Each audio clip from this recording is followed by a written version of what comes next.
Welcome back to the channel. In today's video, we're going to do another cartridge comparison. About a month and a half ago, I compared the new 22 Creedmoor to the even newer 22 ARC. And a lot of people were not really happy with how I compared apples to oranges because, let's face it, the 22 Creedmoor is meant for a bolt-action gun. 22 ARC is really meant for an AR. Now, I don't really care about cartridge comparisons that might not fit perfectly. You know, I like all sorts of fruits. And I didn't realize there were so many cartridge comparison police on YouTube. So in response to this, let's compare a more apples to apples. Today's video, we are comparing the 22 Creedmoor to the old 22 250 Remington. We're going to find out how much of an advantage the 22 Creedmoor has over the 22 250 Remington. And at the end of the video, I have quite the bold statement. One of these cartridges is definitely going to be a dead cartridge in 5 years. But which one will it be? Let's find out. Let's first look at the 22 250 Remington. This cartridge is an old one and a very good one. In fact, if you were to ask me what is the premier varmint cartridge, there's only one that really comes to mind, and it's this guy, the 22 250 Remington. The parent case to the 22 250 Remington is the 250 3000 Savage, which was the first cartridge to ever push a bullet over 3,000 feet per second. And this 22 250, well, it's a screamer. It's a bit faster than that 250 3000 Savage. We're looking at velocities almost mid 4,000 feet per second. But speaking of the numbers, let's go ahead and take a look. Starting off with, say, a 34 grain. This is about the smallest bullet you can shoot. And as I said, mid 4,000 feet per second. 45, 43. That is smoking fast. Really makes it a lot of fun. Also, almost no recoil with this cartridge. A 40 grain at 4,300, and then we'll just go up to, say, a 53 grain bullet today, and it's just shy of 4,000 feet per second. This cartridge is fast, extremely flat. Yeah, there's a reason why it's, I think, the #1 varmint cartridge. Let's take a look at the new 22 Creedmoor. It's been out for about at least 6 months, maybe 8 months. I think it came out summer of last year. And Horizon, I do kind of question their claim. I'm not sure if they've heard of the 220 Swift, but their claim is the world's largest 22 caliber cartridge. And they're slinging the heaviest 22 projectiles, delivering lethal energy at the fastest speed with the flattest trajectory. We'll find out how much of that is hyperbole, but guys, this thing is a darn good performer. It is by far my favorite Creedmoor. All right, so like all the other Creedmoors, this comes with a fast twist. So this has a 1 in 8 twist. Apparently at 600 yards, the 22 Creedmoor is almost 600 feet per second faster than a 22 250. Definitely gonna challenge that one. Yeah, that's not true, but it definitely has its advantage.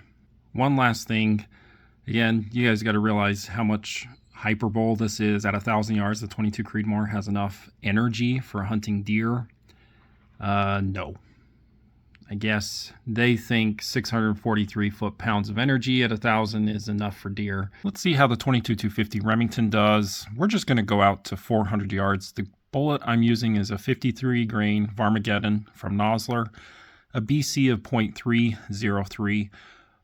That's actually pretty darn good BC for this weight of bullet, but it doesn't matter because it's going so fast.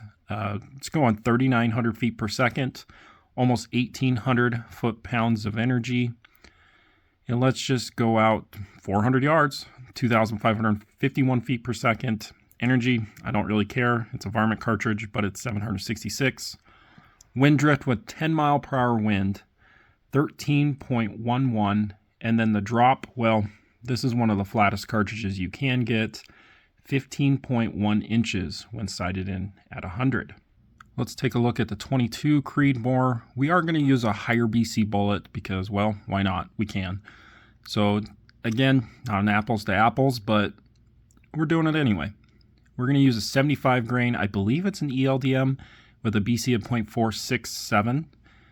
So quite the advantage, but it is going a bit slower at 3350 feet per second. Energy, 1,869 foot-pounds. Out to 500 yards, 2531, so they're very similar in velocity at 400. Energy is 1,067 foot-pounds, and this is where the 22 Creedmoor really takes over and beats. The 22-250 Remington is in wind drift. So at least a 4-inch advantage.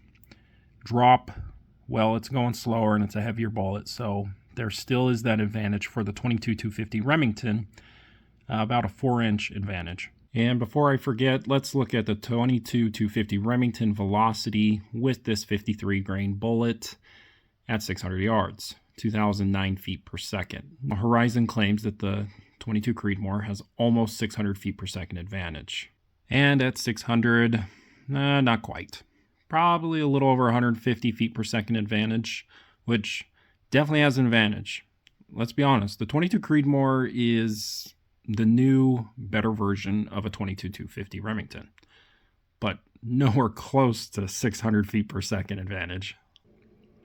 With the 22 Creedmoor having a pretty substantial advantage over the 22-250, once we get out to longer ranges, at least in wind drift, let's see the true potential of the 22 Creedmoor with its highest BC bullet.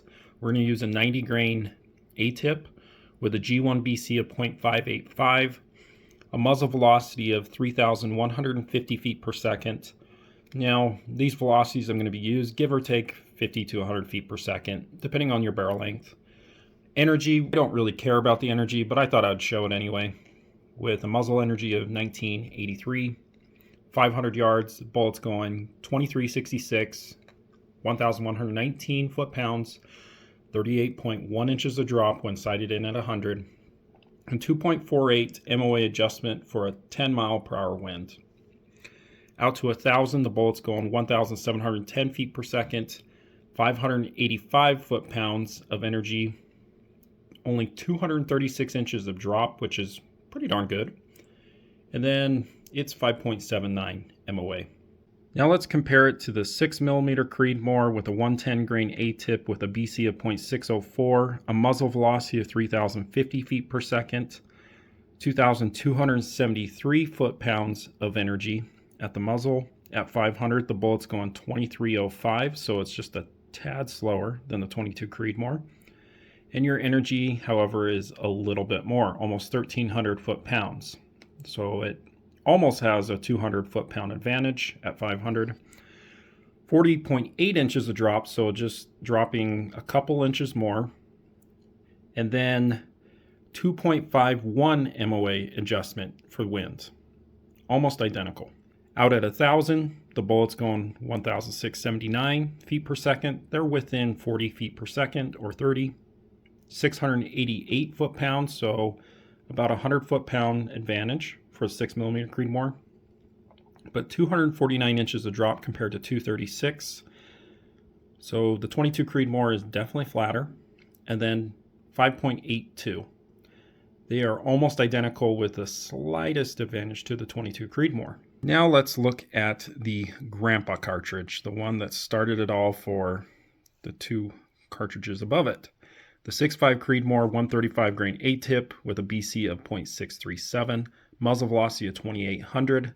Again, you probably could get more with a longer barrel. I wouldn't be surprised at 2,900.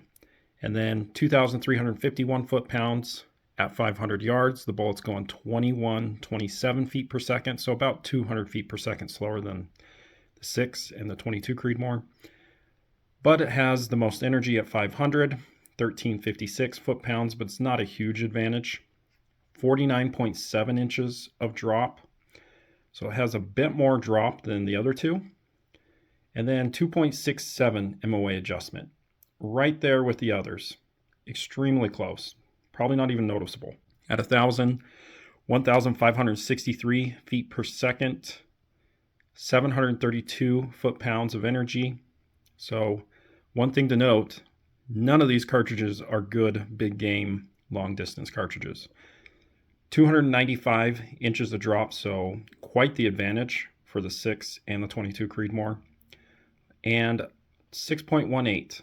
The 22 Creedmoor is a phenomenal cartridge. It beats 6mm Creedmoor and 6.5 at target shooting out to 1,000 yards. Quite incredible.